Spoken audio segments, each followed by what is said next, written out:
जल्दी किसानों की मांगे नहीं मानी गई तो ये आग आज मतलब चिंगारी जो भड़की है ये बड़ी दावानल बन के बैठेगी और उनको गद्दी से उतरने पे मजबूर कर देगी। ये एक वार्निंग सिग्नल है मोदी सरकार को कि राहे रास पर आ जाओ वरना मिटा दियो जाओगे। आज जो जन सैलाब यहाँ पर उमड़ा हुआ है, ये जन सैलाब ये संदेश दे रहा है कि हर राज्य से इस देश से भारतीय जनता पार्टी सदा सदा के लिए विदा हो जाएगी। पूरे भारत में आंदोलन है, बिहार में, बंगाल में, मध्य प्रदेश में, राजस्थान में, उड़ीसा में, सब जगह किसान है। पूरे भारत का किसान आया हुआ है और किसान त्रस्त होकर इकट्ठा हुआ।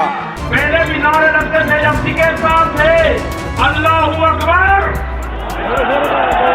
अल्लाहू अकबर के नारे लगते थे, हर हर महादेव और अल्लाहू अकबर के नारे इसी धरती से लगते थे। आपकी आय दोगुनी आय हमारी मायना समझ आ रहे हैं हम। ये जो महापंचायत हुई इसमें जो बड़ी बात सामने आई वो ये कि बिना झिझक किसान ये कह रहे हैं कि हम सत्ता बदलना चाहते हैं।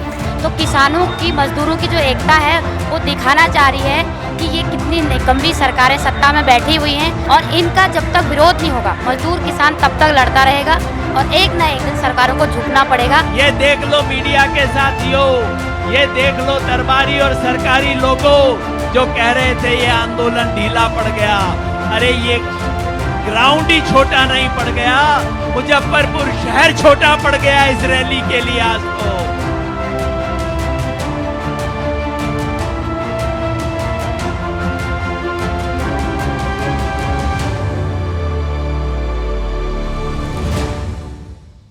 नमस्कार, द वायर में आपका स्वागत है। मैं हूं आरफा खानम शेरवानी। मुजफ्फरनगर के जीआईसी का ये ग्राउंड भर जाए तो समझो सरकार गई।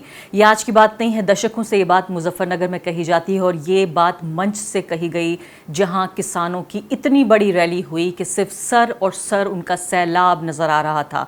ये गिनना, ये देखना मुश्किल है कि कितने लाख लोग वहाँ पर पहुँचे। हमारी टीम, द वायर की टीम भी वहाँ पर पहुँची। हमने पिछले लगातार 9 महीने से किसान आंदोलन को हम कवर करते रहे हैं, आपके सामने किसानों की आवाज़ को हम लाते रहे हैं। लेकिन पहली बार हमारी टीम भी हैरान हो गई, चौंक गई कि इतनी बड़ी तादाद में शायद कोई भी जन आंदोलन यानी कि आज़ादी के बाद से लेकर अब तक पिछले 75 साल में इतना बड़ा जन आंदोलन नहीं देखा गया। यानी सबसे महत्वपूर्ण एक जो गणतंत्र होता है, एक गणतंत्र के जीवन में जो एक बहुत महत्वपूर्ण लम्हा, एक क्षण, एक मील का पत्थर, इस तरह का ये प्रदर्शन साबित हुआ। जो सरकार निकम्मी है वो सरकार बदलनी है, इस तरह के नारों से भी पूरा जो मुजफ्फरनगर का ये ग्राउंड था ये गूंज गया। वहाँ जो नेता थे वो ये बता रहे थे किसानों के कि न सिर्फ कि ये ग्राउंड बल्कि पूरे शहर में किसान भरे हुए हैं। न सिर्फ कि छोटा किसान, मंझला किसान, बड़े बड़े किसान, यानी कि हर स्तर और हर आर्थिक स्थिति वाला किसान वहाँ पर मौजूद था। साफ तौर पर जो ताकत का प्रदर्शन किया किसानों ने, जो 9 महीने से दिल्ली की सरहदों पर, दिल्ली की चौखटों पर बैठे हुए हैं और लगातार सरकार से गुहार कर रहे हैं कि हमारी मांगों को पूरा किया जाए, उनके इस ताकत के प्रदर्शन ने सत्ता की चूलें ज़रूर हिला दी होंगी। और ख़ासकर फ़िक्र की बात है सत्तारूढ़ पार्टी बीजेपी के लिए, जिसके लिए 2022 का चुनाव बेहद महत्वपूर्ण है। तो अभी तक जो कह रहे थे ये फार्मर्स, जो किसान थे, वो ये कह रहे थे कि हम गैर राजनीतिक हैं, हम किसी दल को सपोर्ट नहीं करते, किसी राजनीतिक पार्टी को, ना ही हम किसी का सपोर्ट लेते हैं। लेकिन आज इस ख़ास जो प्रदर्शन हुआ, ये जो महापंचायत हुई, इसमें जो बड़ी बात सामने आई वो ये कि बिना झिझक किसान ये कह रहे हैं कि हम सत्ता बदलना चाहते हैं। योगेंद्र यादव जो संयुक्त किसान मोर्चा के उन महत्वपूर्ण चेहरों में से एक हैं जो इस पूरे आंदोलन की अगुवाई कर रहे हैं, उनको हम सुनेंगे, जो ये कह रहे हैं कि 3 महत्वपूर्ण बातें उन्होंने कहा कि संयुक्त किसान मोर्चा इस तरह की महापंचायतें करने के अलावा देश के अलग अलग कोनों में जाएगा। यानी ये समझा जाए कि जो किसान प्रदर्शन कर रहे हैं दिल्ली की अलग अलग चौखटों पर, 3 अलग अलग चौखटों पर, इसके अलावा अब ये जो महापंचायतों का सिलसिला हमने पिछली बार भी देखा था और अब भी हम ये देख रहे हैं कि ये सिलसिला शुरू हो रहा है। योगेंद्र यादव ये कह रहे हैं कि ये जो संयुक्त किसान मोर्चा है वो पूरब से पश्चिम तक, कश्मीर से कन्याकुमारी तक जगह जगह जाएगा और लोगों को बताएगा कि किसान क्या चाहते हैं। दूसरी महत्वपूर्ण बात उन्होंने यहाँ से, इसी मंच से ये ऐलान भी हुआ कि 27 सितंबर को भारत बंद का ऐलान किया गया है। अब ये भारत बंद का ऐलान भी फिर सरकार की कहीं ना कहीं दरवाजे पर दस्तक देने का एक तरीका है कि ज़ोर से आवाज़ लगाएं कि भारत का किसान क्या चाहता है और सरकार सरकार उसको क्यों नहीं सुन रही है। तीसरी महत्वपूर्ण बात उन्होंने ये कहा कि मिशन उत्तर प्रदेश और मिशन उत्तराखंड अब शुरू होगा। यानी सीधे तौर पर वो ये कह रहे हैं कि हम वोट की चोट करेंगे, हम सरकार को वहां चोट पहुंचाने चाहते हैं जहां भाजपा को सबसे ज्यादा तकलीफ होगी। तो यानी कि आप ये देखिए कि वो ये कह रहे हैं कि टोल प्लाजा खोले जाएंगे, भाजपा और अडानी अंबानी का विरोध किया जाएगा। इसमें कोई शक और शुबे की अब गुंजाइश नहीं है कि किसान क्या चाहते हैं और क्यों ना चाहें किसान। क्यों लोग कह रहे हैं कि देखिए किसान राजनीतिक हो गया है, क्यों वो कह रहे हैं कि देखिए विपक्ष का एक तरह से प्यादा बन गया है, क्यों ना हो किसान राजनीतिक। आप ये बताइए कि पिछले 9 महीने के दौरान, और 9 महीने तो सिर्फ दिल्ली की सरहदों पर बैठे हुआ, उससे पहले पंजाब और बाकी कुछ राज्यों में, खासकर पंजाब में ये किसान आंदोलन उससे पहले शुरुआत उसकी हो चुकी थी। जब से ये 3 काले कानून जिसे किसान कहते हैं, कृषि कानून पास किए गए, उसके बाद से लेकर अब तक लगातार विरोध प्रदर्शन कर रहे हैं किसान। तो फिलहाल जो दिल्ली की कुर्सी पर जो बैठी है पार्टी, और इसके अलावा जो उत्तर प्रदेश देश का सबसे बड़ा और राजनीतिक तौर पर सबसे महत्वपूर्ण जो राज्य है, वहाँ पर जो एक ही पार्टी की सरकार है, योगी और मोदी और योगी, इन दोनों को अगर देखा जाए, और बाकी देश के बेशतर राज्यों में भी फिलहाल भाजपा की सरकार है, इतनी बड़ी राजनीतिक ताकत है। 9 महीने में हमने देखा है कि किसानों को लेकर न कोई भावना है, न कोई सरकार है, न उनकी खेती किसानी को लेकर, न ही उनके परिवार को लेकर, उनके भविष्य को लेकर, बल्कि किसानों में जो एक नई जागरूकता आई है। मैं ये मानती हूँ कि किसी भी आंदोलन का जो मकसद होता है, उस आंदोलन का जो हासिल होता है, वो ये नहीं होता कि क्या वो जिस बात के लिए वो प्रदर्शन कर रहे हैं वो चीज़ वापस हो। वो तो एक बड़ा ऑब्जेक्टिव हो सकता है, वो एक मंजिल हो सकती है, लेकिन इस मंजिल तक पहुंचने का जो सफ़र है, जो वो लोग तय कर रहे हैं, जो इस आंदोलन का हिस्सा होते हैं, चाहे वो CAA NRC का आंदोलन हो, उस कानून को बदलने के लिए, वापस लेने के लिए, या फिर अब देश के किसान जिस तरह से लगातार इस बात की गुहार लगा रहे हैं, उनमें जो सफ़र है उसने किस तरह से पूरी जो हमारा जो कृषि समुदाय है, जो फार्मर्स कम्युनिटी है, एग्रीकल्चर कम्युनिटी है, उसको पूरे तरीके से बदल दिया है। अब किसान न सिर्फ की बात जानता है कि बीज की बुआई की, सिंचाई की, कटाई की, उर्वरक की, फसल की, बाजार में कैसे बेचना है, मंडियों में क्या करना है, इसके अलावा किसान बेहद जागरूक हो चुका है। और सबसे बड़ी बात यह है कि इस पूरे आंदोलन ने किस तरह से जो एक हमारे समाज का एक बड़ा हिस्सा, जो एक भक्त समुदाय में तब्दील हो चुका था, एक तथाकथित बहुत मजबूत नेता के हाथों उसके सामने नतमस्तक हो चुका था कि आप जो कहेंगे उस पर हम हामी भरेंगे, आप जो भी करें हम उसकी जय जयकार करेंगे। आज उसी मजबूत नेता, उसी मजबूत सरकार से लगातार सवाल पूछ रहा है, सिर्फ खेती किसानी पर नहीं, सिर्फ उस मुद्दे पर नहीं जिस पर उसका सीधा सरोकार है, बल्कि देश की अर्थव्यवस्था पर, ईंधन के दाम पर, देश की राजनीति पर, देश की नीति पर। और इसीलिए किसान जिसको लेकर सरकार में सरोकार नज़र नहीं आ रहा है, वो साफ तौर पर ये कह रहा है कि जो सरकार निकम्मी है वो सरकार बदलनी है। किसान ये भी समझता है कि किस तरह से जो कहने की बार बार कोशिश करें, और शायद ये भी भारत के इतिहास में पहला मौका होगा जबकि किसी कॉरपोरेट हाउस को लेकर, और ये कोई विदेशी कॉरपोरेट हाउस नहीं है, विदेशी कंपनियां नहीं हैं, देसी भारत की कंपनियां हैं जिनको लेकर नाराज़गी है, उनके खिलाफ आंदोलन हो रहे हैं, उनके खिलाफ प्रदर्शन हो रहे हैं। अभी जो उद्देश्य बताए गए हैं संयुक्त किसान मोर्चा के, उनमें भी ये बात शामिल है कि अंबानी अडानी दोनों के प्रतिष्ठानों के खिलाफ मोर्चा निकाला जाएगा। तो ये सोचिए कि आप जो जागरूकता का जो पूरा ये स्तर शुरू हुआ है कि सिर्फ फॉलोवर्स या भक्त ना होकर एक सक्रिय नागरिक, एक एक्टिव सिटीजनरी, जिसके बारे में लगातार हमारा संविधान कहता है कि आपको एक एक्टिव पार्टिसिपेंट होना है, एक भागीदार, एक सक्रिय भागीदार की भूमिका निभानी है। 9 महीने में इस आंदोलन ने भारत की राजनीति को बदला है, भारत के समाज को बदला है, और भारतीय जो कृषि समाज है, जो कृषि समुदाय है, उसको पूरे तरीके से बदल लिया। आइए सुनते हैं कि मुकुल चौहान जब वहाँ पे पहुंचे तो उन्होंने जो लोगों से बातचीत की, उनकी बात सुन लेते हैं, फिर वापस आएंगे। उत्तर प्रदेश में आज इतनी बड़ी महापंचायत हो रही है, सरकार ये कह रही थी कि ये जो कृषि कानून है इसका विरोध सिर्फ और सिर्फ पंजाब और हरियाणा का किसान कर रहे हैं। इसका विरोध पूरे भारत में है, हर किसान मजदूर परेशान है, इस पे सुसाइड करने लग रहे लोग।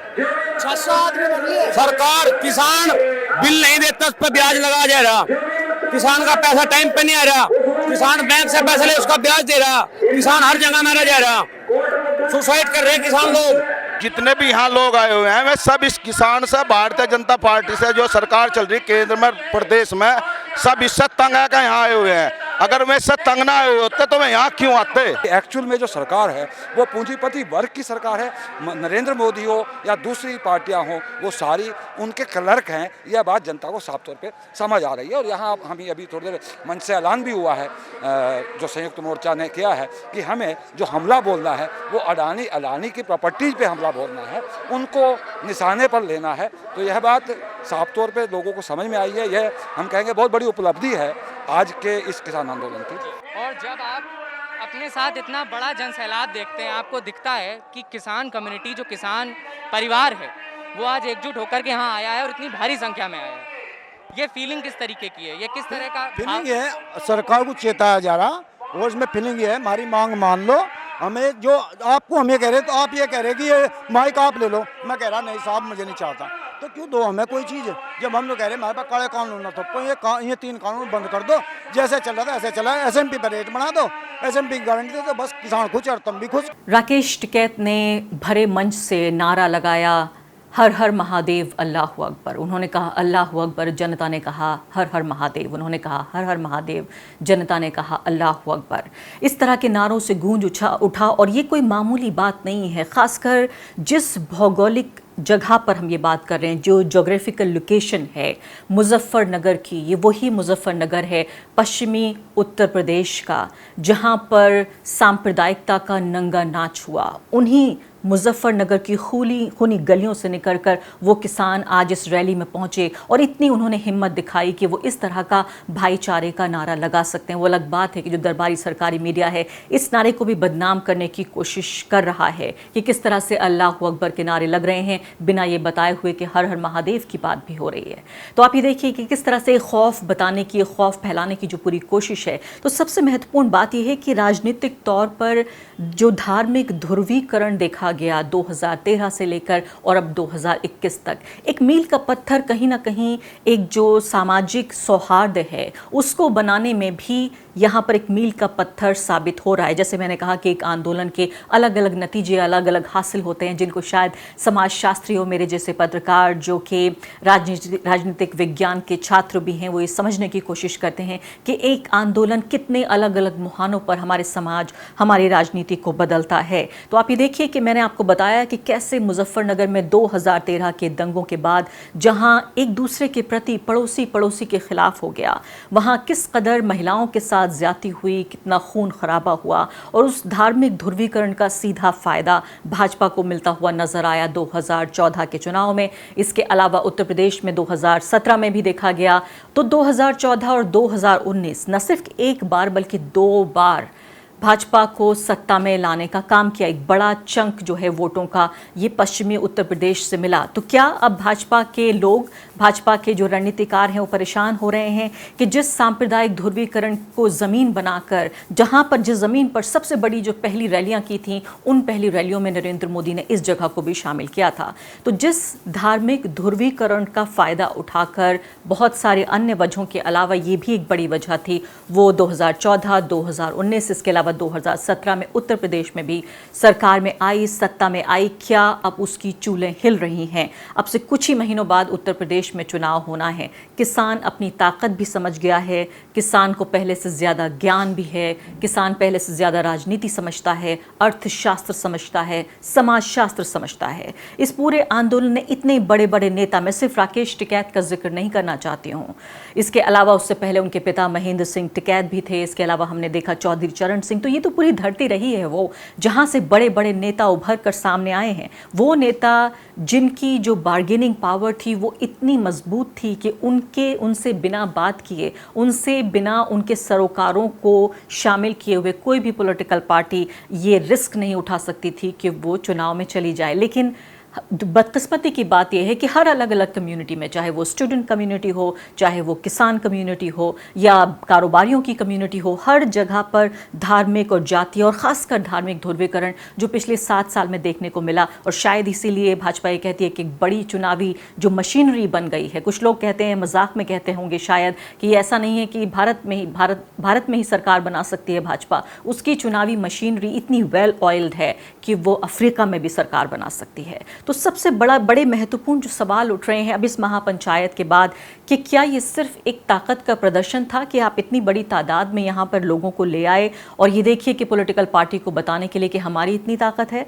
दूसरी महत्वपूर्ण बात, 9 महीने बाद जो लगातार ये कहा जा रहा था कि अब थकान हो रही है, अब ये आंदोलन ख़त्म हो रहा है, यहाँ से दिशा कहाँ जाएगी? और क्या 2022 के चुनाव से ठीक पहले, जिस तरह से पंचायत चुनाव में भी हमने देखा कि भाजपा को चोट पहुँची, बड़ी चोट पहुँची इसी खासकर इलाके में जिसने उसको 2014 और उसके बाद 2017, 2019 तीन चुनाव में जिताकर भेजा, पंचायत चुनाव में उसको काफ़ी नुकसान का सामना करना पड़ा। तो दूसरी महत्वपूर्ण सवाल ये होगा कि अब यहाँ से दिशा क्या होगी।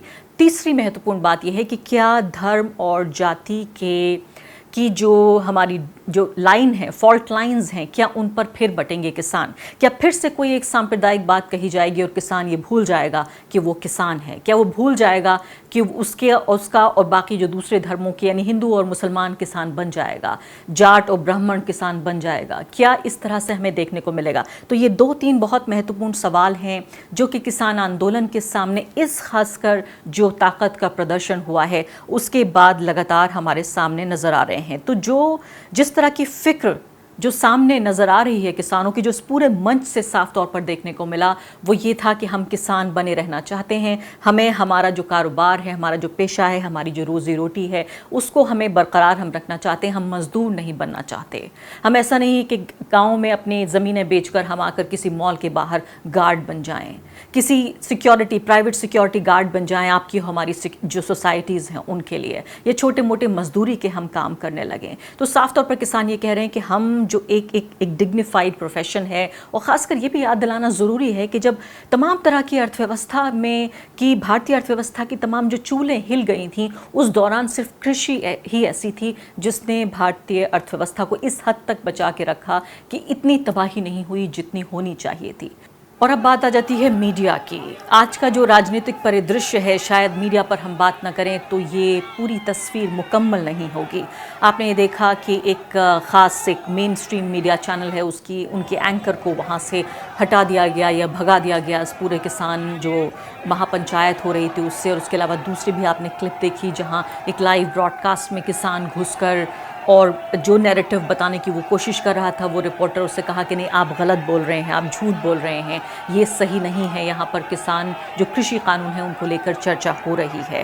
मैं ये नहीं कह रही हूँ कि ये जो हुआ इसकी तारीफ़ की जानी चाहिए थी, लेकिन ये समझना ज़रूरी है कि ये नाराज़गी कहाँ से आ रही है। जब सुबह शाम दिन रात लगातार पिछले 9 महीने से किसानों को, किसान नेताओं को, आम गरीब किसानों को जिस तरह से बदनाम करने की कोशिश की गई, उन्हें नक्सली बताने की कोशिश की गई, पाकिस्तानी बताने की कोशिश की गई, गद्दार बताने की कोशिश की गई, विपक्ष का दलाल बताने की कोशिश की गई, तो क्या ये जो उनके सेंटिमेंट्स हैं किसानों के, क्या उन पर फ़र्क नहीं पड़ता? लगातार ये बताने की कोशिश की गई, ये जो महापुरुष हैं हमारे सामने, ये जो भी काम करते हैं ये बेहतरीन काम करते हैं, अगर इन्होंने ये कानून बनाए हैं तो बेहतरी के लिए ही बनाए होंगे। लगातार ये बताने की कोशिश की गई कि जाहिल हैं, अनपढ़ हैं ये किसान, ये सिर्फ विपक्ष के बहकावे में आकर सिर्फ यहाँ पर प्रदर्शन कर रहे हैं, ये कानून इनके लिए बहुत अच्छे हैं किसानों के लिए, सिर्फ ये बेवकूफ़ हैं, जाहिल हैं, इन्हें कुछ मालूम नहीं है, इसलिए यहाँ आकर प्रदर्शन कर रहे हैं। तो ये समझना ज़रूरी है कि लगातार जब आप डीमोनाइज़ करेंगे,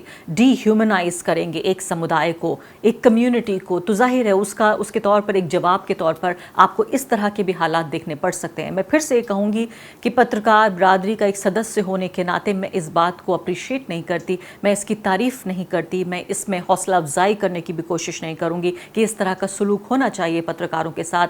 लेकिन ये समझने की बात है, ये वो क्षण है जब इस सो कॉल्ड दरबारी सरकारी मीडिया को ये समझना चाहिए कि वो जो कर रहे हैं देश के सबसे कमज़ोर समुदायों को जिस तरह से डिह्यूमनाइज कर रहे हैं वो बहुत दिन तक नहीं चलेगा। एक और सबसे आखिरी और सबसे महत्वपूर्ण बात कि ये जो सैकड़ों करोड़ का जो नैरेटिव था, जो मीडिया चैनल्स, इन्हीं सरकारी दरबारी मीडिया चैनल्स के जरिए जो फैलाया गया किसान आंदोलन, उस पूरे नैरेटिव की भी एक हार है कि कैसे किसान आंदोलन 9 महीने तक चलता रहा और इतनी बड़ी तादाद में लोग जमा हुए। इस सब के बावजूद कि दर्जनों की तादाद में न्यूज़ चैनल्स और अखबार आपको चिल्ला चिल्ला के ये बता रहे हैं कि वो महापुरुष आपके लिए कितनी अच्छी नीतियां बना रहे हैं, ये कानून आपके लिए बहुत अच्छा है। और कहीं ना कहीं ये एक वैकल्पिक मीडिया जिसको कहा जाता है, जिसको मैं कहती हूँ मुख्य धारा का मीडिया है, जिसमें मेरा प्लेटफॉर्म भी शामिल है, एक तरह से हमारे लिए भी एक संतुष्टि का ये क्षण है कि हम जो किसानों को या जो भी कमज़ोर समुदाय हैं